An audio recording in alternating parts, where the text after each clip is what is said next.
A helplessness in action. So,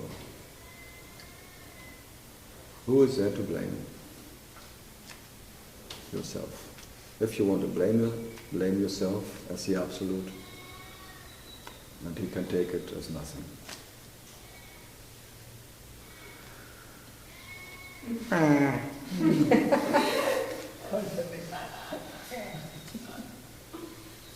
But those are the biggest wake-up moments, because I remember when he went through that horror really of that stroke. You know, the whole thing surrounded it. Oh my God. Even being a realized master, even being... That's not a way out. There's no way out, there's no protection from this. No. That was a big... Even the laugh of your disciples, maybe it's the worst you can have. I liked those videos of Yuji last day. I felt that was so nice. Oh, God. He was screaming. Leave me alone, fuck he's off. still on top of things even in the last days. Yeah, he was still the barking dog, but what can you do? But Ranjit was a total different thing. It was the sweetness of... Yuji was a barking dog and he was a little puppy. Ranjit's a little puppy, helpless.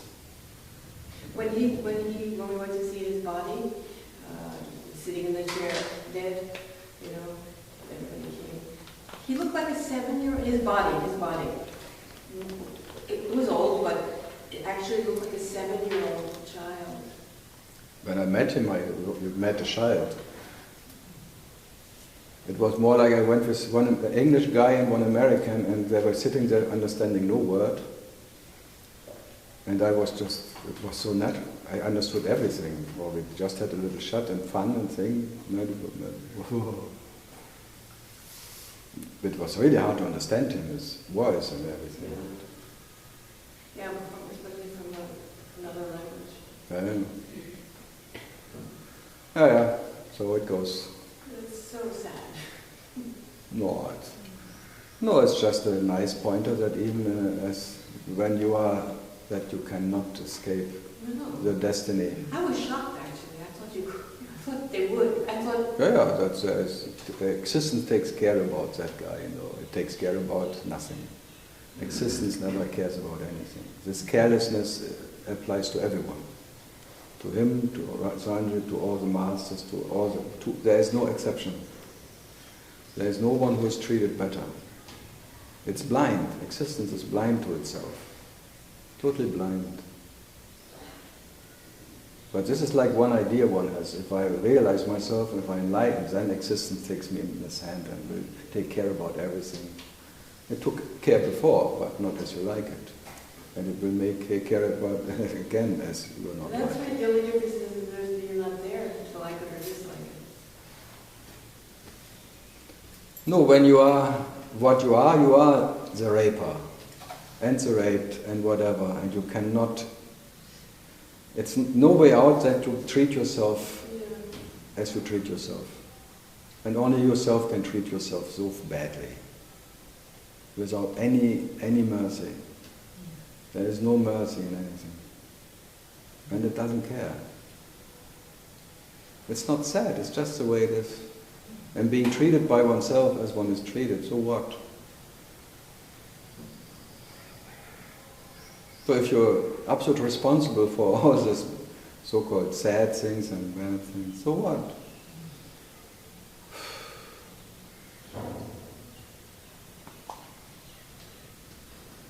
The peace is uninterrupted.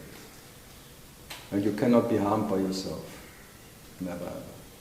There's no harm in it. Never was, never will be. It's in the dream of harm. The dream of one is harming another. But there is no reality in it. In that sense. What to do? The dream continues, or whatever you call it.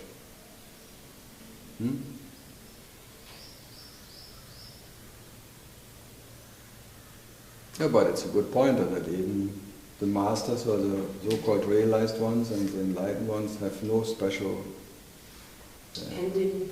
no special ending. ending. At the end. No, in Balsika, last words, when will it ever end? You can make everything again out of it. You never know.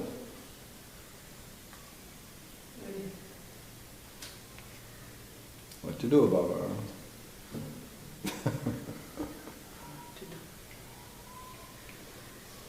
No. See the sadness and face it and get sucked into it. Because it's always available. The sadness is permanent.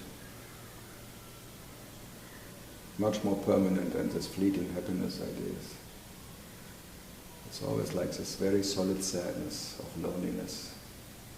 It's in the presence. And if there is no way out of that sadness, so what?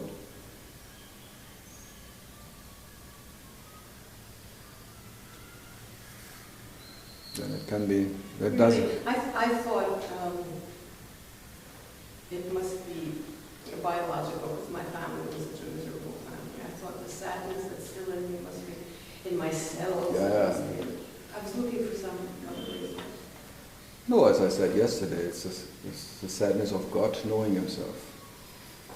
Any moment what you are knows itself, it's a sad experience. Because happiness can never be experienced. And whatever, you can only experience yourself in sadness. Because that what is without a second doesn't know himself even, and not knowing to be alone, there is no one who is alone. But the moment there is one who could be alone, he experiences himself in loneliness and sadness that you cannot avoid. That's the sadness of God. And then even the Bible says, then he became a jealous God.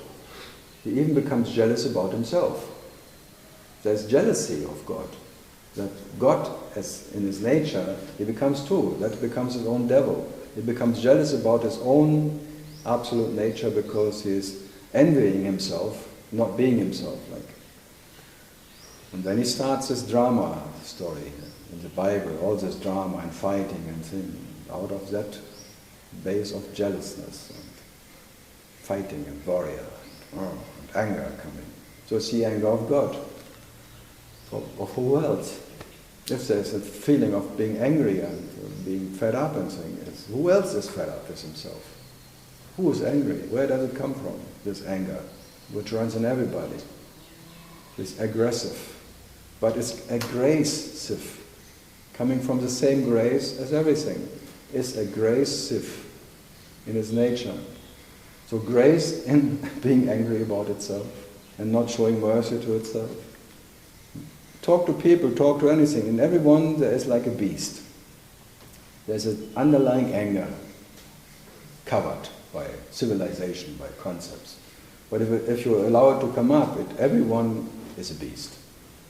Everyone becomes like a killer and instinct and thing, and the anger of God will show.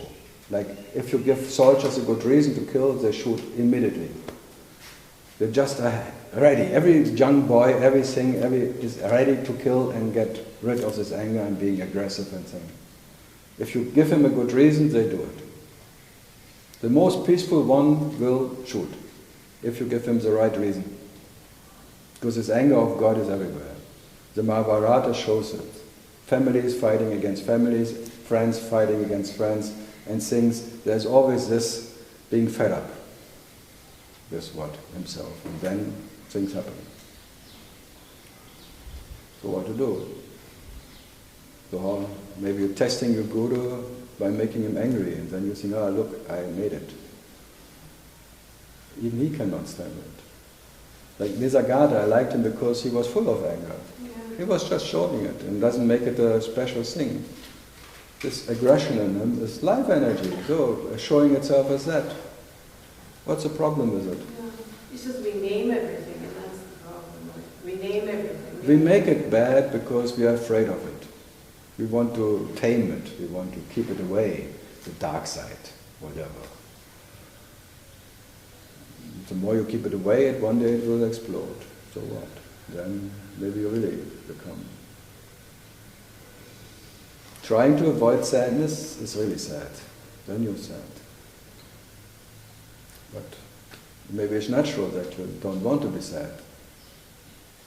Well, I think it's something in the mind. Actually, I don't mind the sadness. I don't mind the sadness, but I have an idea in my mind that it's not the right thing to feel now. I shouldn't be feeling this. Why should I be? I should be happy. I've done so much work on myself. Why should I be happy? Sadness is wonderful because sadness doesn't need a reason. But the sadness is actually a good feeling if I could accept it. If you just see it nowhere, in the no way out, the sadness is joy. It's not different from joy. Only when it's called whatever, having a special idea how it has to be. Your idea how you have to be. That makes it. Yeah, exactly. If you're the unknown and you don't know what you are and what you're not, and you have no idea how you have to be or not to be, then you don't even know anger, you don't know sadness, you don't know anything, and how it has to be for sure not. There's no rule in anything. Then you call it freedom, but it's not a freedom, this is just your nature, your natural state, not knowing how it has to be and how it should be. So the next is just the next, or whatever it is. But not otherwise we're framed again into these ideas how life has to be. It's like the little fascist inside, it's a Hitler who wakes up in the morning, who knows better than God how life has to be. How God's realization how God has to realize himself. This little one inside, who knows better than God himself how life has to be. This arrogant bastard one believes him to be. This special, apart being, which is apart from existence, apart from life, which is a special entity, a special whatever, me. But don't worry, it's punished already by being special. It's an instant punishment of being special, being not what one is. It's already God punishing himself not being God. And then he gets angry. But as more angry and more he tries to become God, it is still this angry bastard God. And what to do? People always say you sound so negative. So I'm not negative. They always say I'm sounding negative about life and things. But No, it doesn't sound negative. I'm just saying, I try to say as I just see it, how it is. I'm not making a veil around it and making it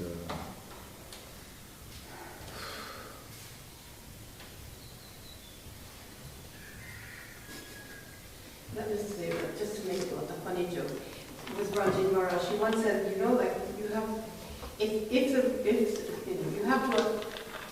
He once said it's a test for the disciple. He says, go tell a dog outside to stop barking, and the disciple comes back and he says, "There's no dog there, Maharaj. It was a cow." I told you, go tell that dog to. In other words, I thought to myself, this is too much. I mean, I have a rational mind. I can't be told that's a dog or that's a cow. But I understood. Slowly, I'm understanding what's really meant behind it. Yeah, because in every cow there is a dog barking. In every cow there is a dog barking. No, as I say, God becomes a dog. The moment God knows God, he becomes a dog. And the dog starts barking. No, that the moment you speak, you are a dog, you're not God. God never says anything. So that what speaks is a dog barking. That was Ruchi pointing to all the time. I'm just a dog barking here. Whatever can be said is just a dog barking. And this is a bitch of consciousness. And you can never trust that bitch. Because it will bite you sooner or later anyway. I say the same. So now I have, maybe trying not to be a dog barking, trying to be a God talking, it's impossible. God never says anything. The unpronounced, it's never pronouncing anything. And that what is pronouncing something already is part of that realization. So what to do? So it's a dog barking. So God became a dog, and because the moment God says something, is barking. He wants to be the king of existence, but he doesn't get it. He wants to control himself because he is maybe, even he's in love with himself. And out of love for himself, he wants to control himself. Imagine. So he's just, by an imaginary idea that he exists, he tries to start a love affair with himself. But the love affair, as much love affair, is a hate affair. Both comes together. As much loving as hating. So 50-50 maybe. But you always want to be loving. You want to make it this side, because the other side you don't like so much. You hate that you hate. You love more that you love. But then But you're told there's something wrong with you if you hate. yeah, it's conditioning, whatever kind. But the so-called realized, whatever, they see the lie as a lie is, because both is lie. So, what to do then? There's unconditional love and unconditional hate. So what? Both is there. And you cannot avoid one of them. One comes with the other. And if you cannot avoid it, no way out, then okay. Or not okay. Doesn't have to be okay. What to do with it? No, it's rare, like very music or Ranjit, that they say this is a sad place. You will not find happiness in any place. All the places are filled with sadness. And you're expecting happiness to find in this world, in this universe, this is the illusion. You will not find happiness in anything. This is the illusion, not the world is an illusion. The illusion is that you imagine that you can find yourself, or you found yourself, and that will be happiness for you, that you can imagine enlighten, all of that. This is illusion. You cannot get more real in your realization, I would say. But you can also not get less real. Neither more or less as the reality you are, you will become by the way you realize yourself. And you cannot not realize yourself. And you realize yourself as much in happiness as in sadness, and whatever. But I would not call happiness happiness and sadness sadness. This is just another moment, call it whatever, of realizing yourself. An uninterrupted realization of what you are. And it will never end. As you never started, your realization never started. No beginning, no end, in your nature or in your realization. There is no two. So what to do? But these things are very misleading in Hindu philosophy. They say, you're just a bubble on the ocean. When you realize the bubble bursts in the ocean. That's so misleading. Then That's maybe temporary. Yeah, they want. Temporary. They want. It's like putting little hope in the bubble. Putting a little hope. Sooner or later, you will be assimilated anyway by that, and you will be again this. Why not? It's like the spark who will finally end up in the fire where it came from. It's all this thing. The original, the fire itself, the light itself created the spark, and the spark will dissolve into the eternal fire again when the spark is ready for it, or whether it's just or not. It's just a temporary spark, and then the spark goes back where it belongs. Like an idea coming out of life, an idea of life which goes back to its origin anyway. From self it comes, to self it goes. It's just like make a little tour. Yes, you're like a tourist on this earth. You make a little tour, and you experience yourself of departing to some other place, like a departure experience or a forgetting experience, and then there's a remembering or arrival experience, like a landing experience again. But both is false, because you never departed and you never arrive again, but you still have the experience. So you experience yourself of being born, a birth experience and a death experience, but in the birth experience you are not born, in the death experience you didn't die. But still the experiences are there. I have a question when now you mentioned about birth, because the Sargadatta said you're not aware of your own existence until maybe 3 years, he actually said. But at least not in the womb and not in infancy. 3 years sounds like a long time. But no, that's an old Indian thing. 3 years you are in the I amness. Yeah, in the I amness, but you're not aware of that. No, you have no ownership. But I have a friend who's very weird and spiritually, he's an alchemist also, and he said he absolutely remembers being in his mother's womb. Is that possible? Yeah, yeah. How? But even I even have memories before the two liquids meeting. Somebody else also, before you were born? Before the sperm entered the egg. Before conception? For sure, absolutely. As now, But that's the self, no? Yeah, that's what I mean. It's like that was before, now, and will be. It was always there. But if my friend who described himself in his mother's womb, that's a self? That's an experience of being a fetus or something in the mother's womb. Yeah, but for sure. But normally you have no memory of it because the memory starts with 3 years. Before you have no memory because you don't collect the memory. The collector function starts with 3 years. My life. That's why you collect. From there on you have a story. The story before, it's 3 years. It's like then you say I was it, or it's my body. Before you say it's Karl's body. It's like a third person you talk. He did it. But you say, and then your mother succeeded that you say, okay, I did it. I peed in my tram, whatever. Before you said Karl was it, or the body did it.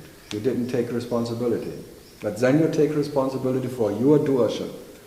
And then you make a story, because then you collect what you have done or not done. Before there is no collection. Some glimpses maybe, but no collection, no story. But some have even, like, they come from the birth before, they just continue making the story. Like they have mixes, the birthing things and techniques and things, and then they can go there, because then they make the story longer, they go before that. Or while they sing. Okay. Can happen. I have many people from Osho, they have made this technique. And they claim that they know themselves as a fetus and before and all of that. No, but I mean, like, there are techniques of rebirthing thing and breathing and hyperventilation, and they go into this, whatever, into the Akasha chroning maybe, and look what happened before. But there were 10,000 so-called mediums in America. They asked, what were you before? You were born before. 6,000 were Buddha, 5,000 were Jesus, few Cleopatras. Cleopatra, some famous whatever, Bonaparte or something. Rarely maids, rarely some household maids or something, very rarely. Really a butcher. No, not like a mason or something. No, it can happen, because for me consciousness can remember everything. If it tunes into some whatever, you can have the experience, like the future or past. It's not can happen.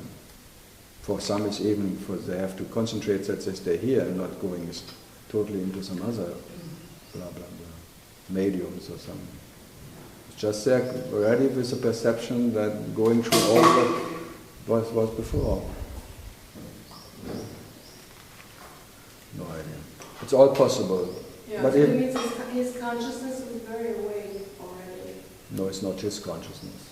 Consciousness played a different game. There is no one who owns consciousness. That's the main mistake, the main illusion, that you believe that you have consciousness. Yeah. No, consciousness has you. Yeah. That's the main thing. That consciousness, there wasn't awake consciousness in there. So. No, consciousness just plays a different game there. There is only consciousness. You cannot say there is a different consciousness who plays that role, another consciousness there. Consciousness plays all the roles. So what was consciousness in that room? I mean, in what room? It belonged to anybody, right? Consciousness cannot be owned by anyone. No. And consciousness cannot have consciousness. So it was just playing. You say it plays. Consciousness plays. Like now it plays this one, it plays the whole surrounding. It's the totality of consciousness. It plays everything. It plays even the mountain. What does it not play? But you cannot. He remembered it. No, it was not he. Consciousness took him as a tool to remember something more. These are our tools of consciousness. Like what else is it?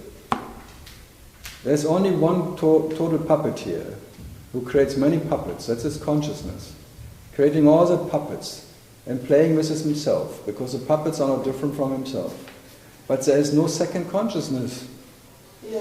And there's no ownership in So when he consciousness. says to me that I remember being in my mother's womb, it's just consciousness speaking.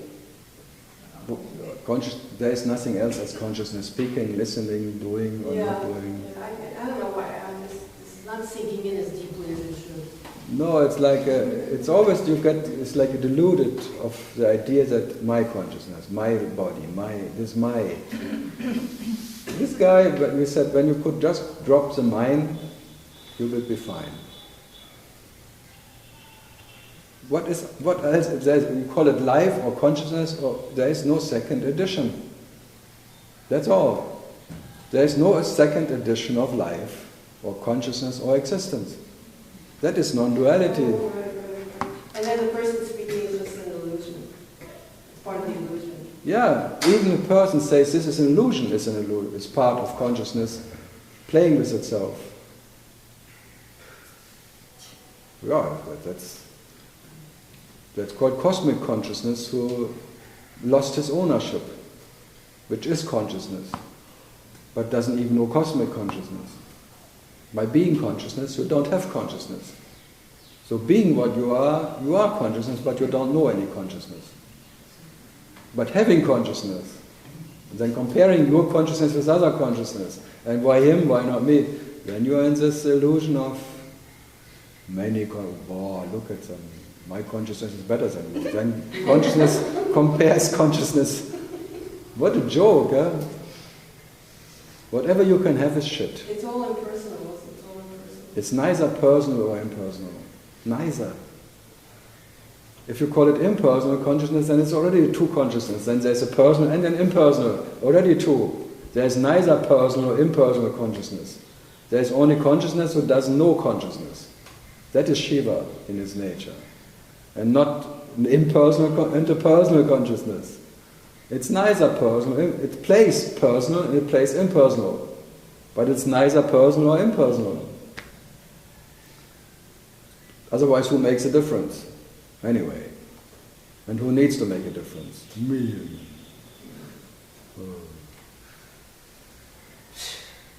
Yeah, the traps are infinite. And I'm just sitting here pointing them out, but I cannot help you not stepping in it. You have to enjoy stepping into them. And being the joke and the joker. Yeah, it's a joke. You must be joking. But what can you do? So you play stupid. What can you do? So enjoy playing stupid. Then you play clever sometimes. You play enlightened.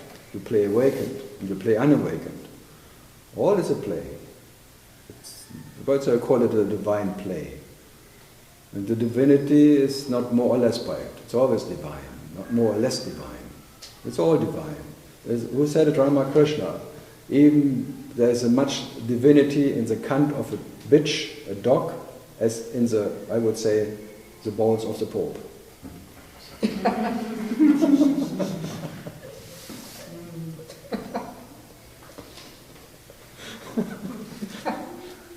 They invited me to Italy, maybe I should not go. Vatican? Ramakrishna was really naughty after. He even said later he was the biggest devotee of the mother in the temple and all the story. And later on he said, who fucking needs any mother anyway? He said that Yeah. off camera. Like from the biggest devotion into a total fuck it all. Bloody mother, who needs a fucking mother anyway?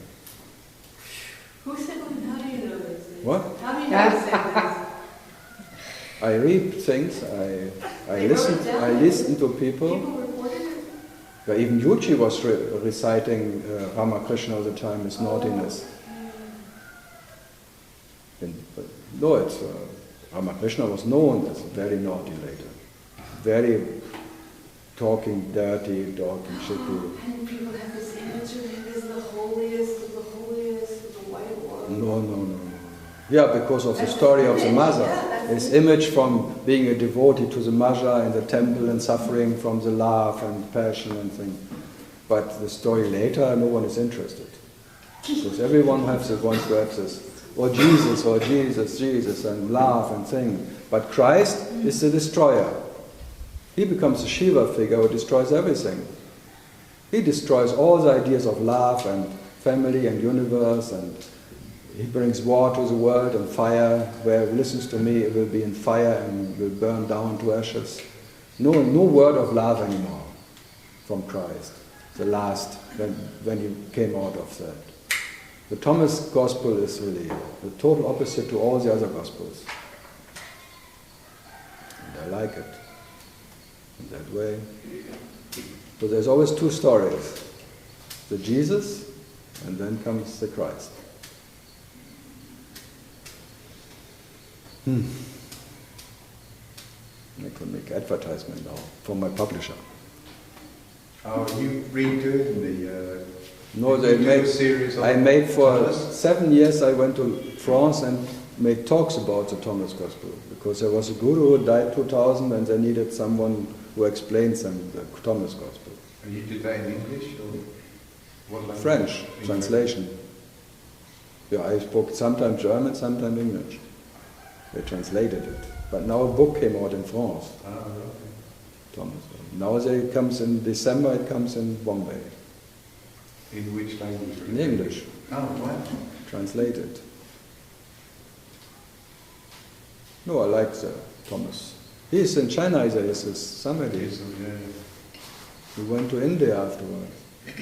Fed up with Israel. Well, there's supposed to be in Srinagar, the kind of place that I went, there's supposed to be a Muslim saint and Jesus buried in a little place in Srinagar. I went to that place. Yeah, Jesus is buried everywhere, actually.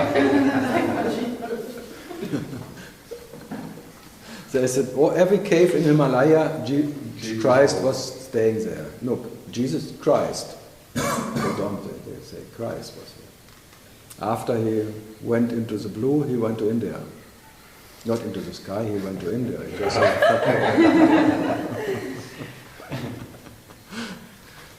into the blue actually means having no direction. So he just went, he just keep walking. No direction home, he just came to India. Same thing. Then everyone met him later. You're that one. Oh, I heard about you. The famous crucifixion guy. Another yogi. In India it's so normal, that thing. There was like a TM group, like they learned really from Maharashi to levitate by meditation. Then they went to an Indian village or something, and then they said, let's see what the villagers say when we levitate and sing.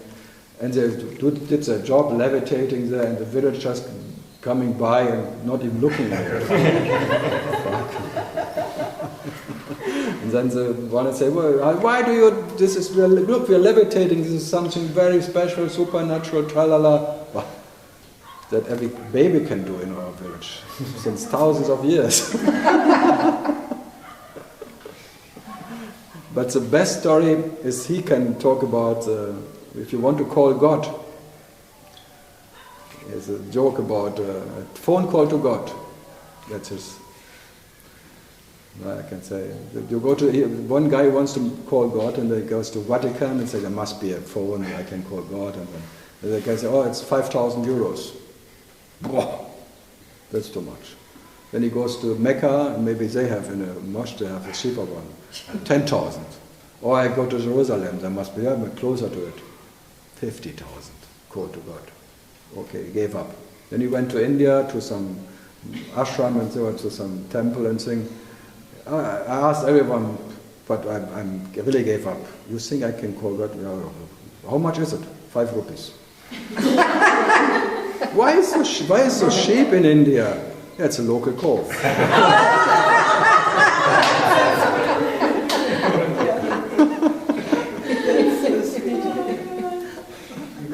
may not need a telephone also. Yeah. Just ask me.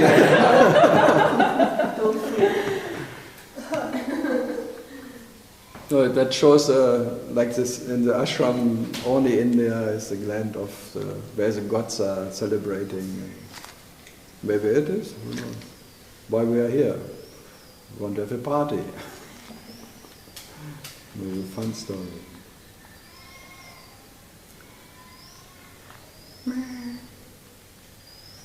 Oh, it's already finished. Never look at the... Okay, that was a Sunday mess. Sunday sermon. Go in peace. Kill your neighbor.